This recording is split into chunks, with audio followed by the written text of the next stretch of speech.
Okay, so this is the demo for talking about adding your highlights and your shadows into your grime artwork. So we've got our lines all laid down and then we have our color. So that's both two very important things to keep in mind before you even start thinking about shading. You need to have both of those things clear and down. And you can also see in my layers panel, I have them labeled. So you have here where it says color, and then that is all of the color within this image. The background is the background. So that is like in the far, far back. That's our reference image in case we needed it.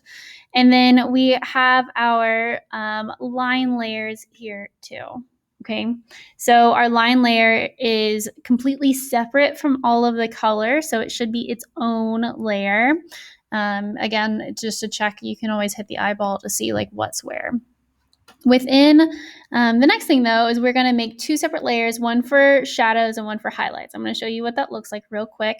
So I'm going to add in the highlights and the shadows. So now you can see them. This is what it looks like when it's all done. And you can see that really adds some dimension. We can see kind of this like merger in between like that flat shading that's been applied.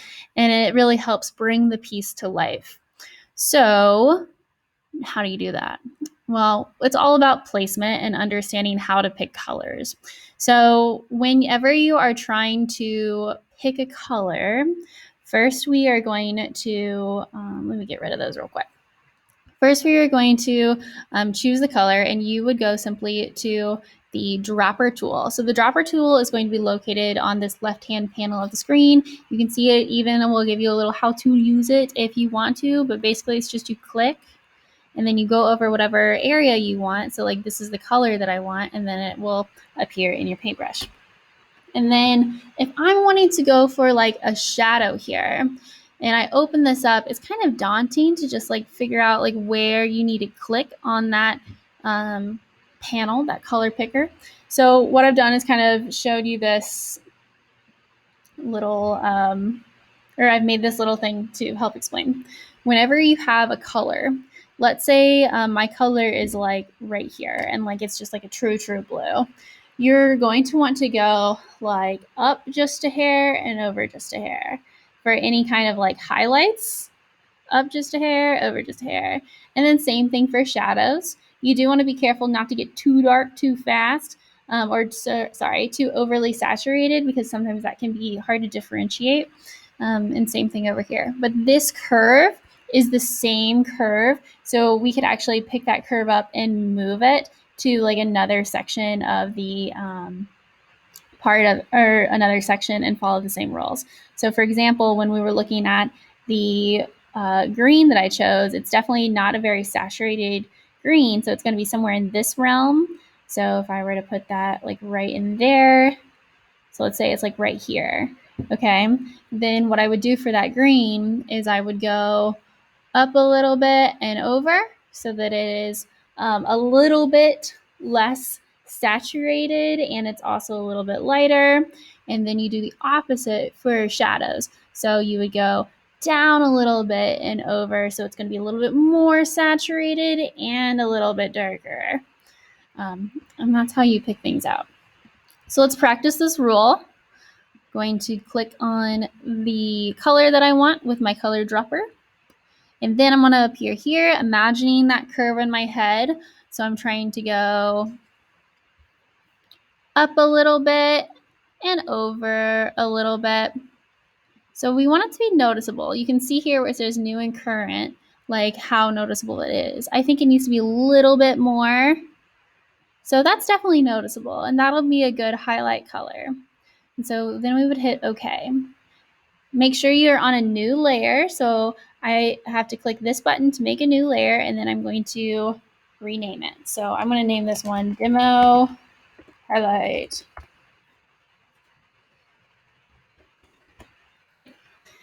And I will zoom into the face of our principal and go to my paintbrush down here.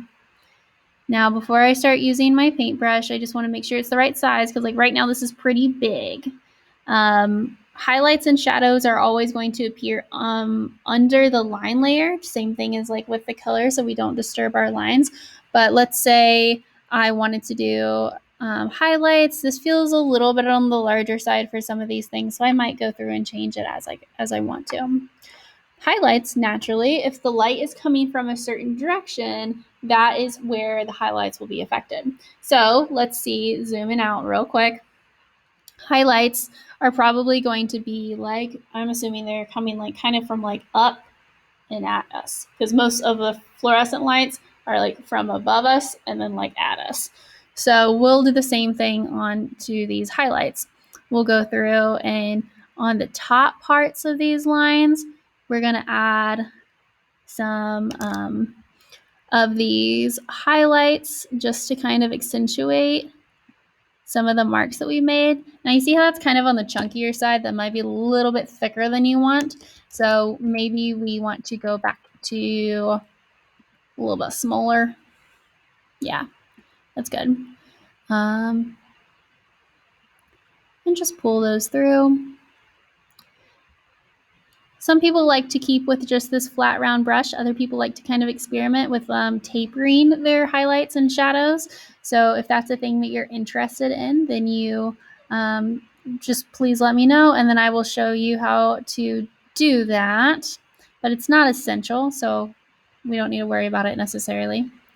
So you can see how I'm going in and just like finding where these highlights are, where the drips would naturally start falling, and that's where I'm really putting them, and they're always on top of something. Okay, and so I would continue through and do that. And then for shadows, we're going to do something very similar. So I'm going to go ahead and put or make a new layer. I'm going to make sure that my new layer is under my lines layer, which it is. And then I'm going to rename it so I don't forget what it is. Shadows.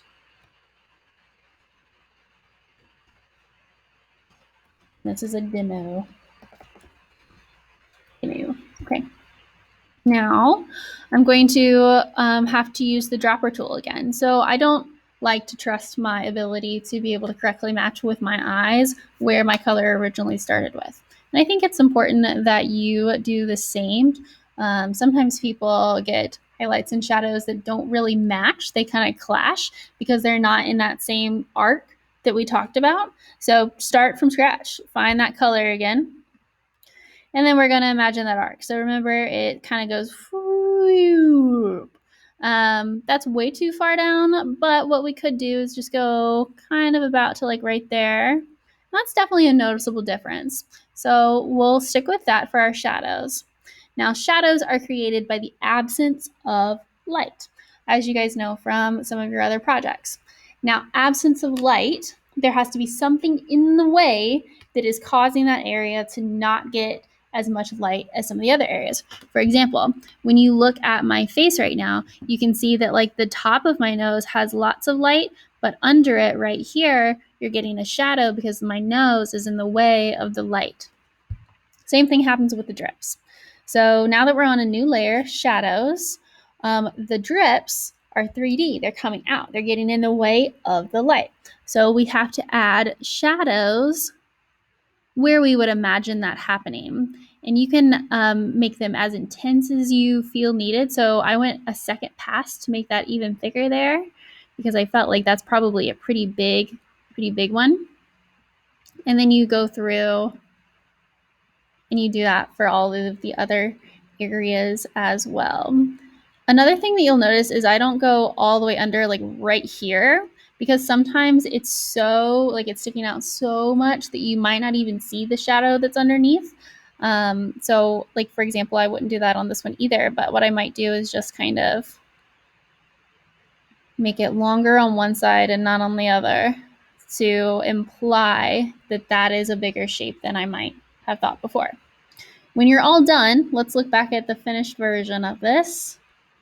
You can see how that works and how it really causes things to pop out more. So again, never going all the way under, but always making sure to find places where like you want them to be more 3D, so you add more shadows to them, like under the nose. But then on top of the nose, you're going to get more highlights than you're probably used to. So you will do this for the entire image. So you can see I've done it in the hair, and the hair wasn't like, it wasn't crazy detailed, but you can make that as detailed as you wanted it to be. Go into the eyes, the clothing, all this and that. But that is about that. That's how you do the highlights and the shadows for this.